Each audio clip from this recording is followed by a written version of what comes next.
Assalamualaikum warahmatullahi wabarakatuh. Perkenalkan, nama saya Aldo Sudewa dengan NIM 24044111013 dengan kelas 2B. Di sini saya akan memaparkan materi tentang basis data. Kata pengantar, puji syukur bagi Allah SWT yang telah memberikan nikmat serta hidayahnya sehingga penyusun dapat menyelesaikan paper yang berjudul basis data. Paper ini disusun untuk memenuhi salah satu tugas mata kuliah sistem basis data. Penyusun mengucapkan terima kasih yang sebesar-besarnya kepada Bapak Alim Surya Saruman, Eskom Mkom, selaku dosen mata kuliah Sistem Basis Data. Penyusun menyadari bahwa paper ini jauh dari kesempurnaan, masih banyak terdapat kekurangan-kekurangan dalam paper ini. Maka dari itu penyusun mengharapkan kritik dan saran yang konstruktif dari para pembaca demi kesempurnaan paper ini. Terima kasih dan semoga paper ini bisa memberikan sumbangsi positif bagi kita semua.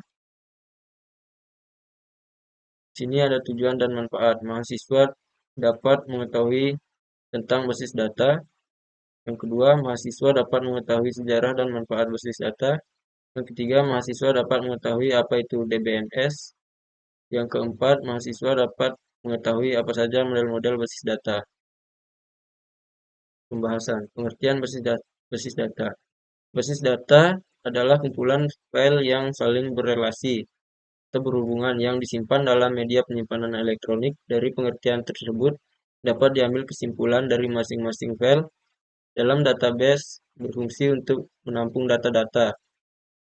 Data, sesuatu yang bersifat nyata yang mewakili suatu objek seperti manusia, barang, hewan, peristiwa, konsep, keadaan, dan sebagainya, yang direkam dalam bentuk angka, huruf, simbol, teks, gambar, bunyi, atau kombinasinya. Basis data adalah kumpulan file yang saling berelasi, yang disimpan dalam media penyimpanan elektronik. Sejarah basis data. Tahun 1960, dari awal penggunaan komputer, penyimpanan dan manipulasi data merupakan fokus utama aplikasi. Pada awal tahun 1960, Charles Bateman di perusahaan General Electric mendesain generasi pertama DBMS yang disebut penyimpanan data terintegrasi, Integrated Data Store. Tahun 1970, pada tahun 1970, Edgar Scott di Laboratorium Penelitian di San Jose mengusulkan suatu representasi data baru yang disebut model data relasional. Pada tahun 1980, model relasional menjadi paradigma DBMS paling dominan. Bahasa query SQL dikembangkan untuk basis data relasional sebagai bagian proyek sistem R dari IBM. Tahun 1980, pada akhir tahun 1980 dan permulaan tahun 1990, banyak bidang sistem basis data dikembangkan. Penelitian di bidang basis data meliputi bahasa query yang powerful, model data yang lengkap, dan penekanan pada dukungan analisis data yang kompleks, semua bagian organisasi. Selanjutnya, elemen pembentukan basis data. Ada 4 elemen. Yang pertama, table. Sebuah menu di dalam database dalam bentuk baris dan kolom yang digunakan untuk memasukkan data. Yang kedua, query. Sebuah menu di dalam database yang sudah terkait dengan perintah-perintah khusus yang berfungsi untuk melakukan pencarian data menggunakan data etc.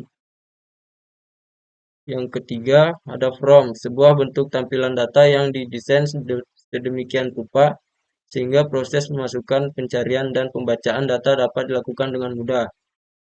Yang keempat, ada report. Sebuah fasilitas yang berfungsi untuk membuat lembar-lembar laporan dari data yang kita akses, sehingga data tersebut dapat dicetak atau di-print.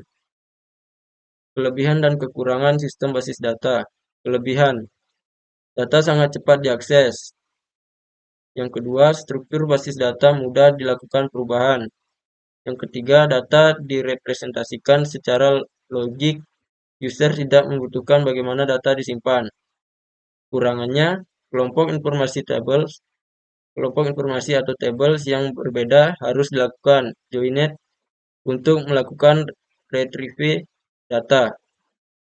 Yang kedua, user harus familiar dengan relasi antar tabel.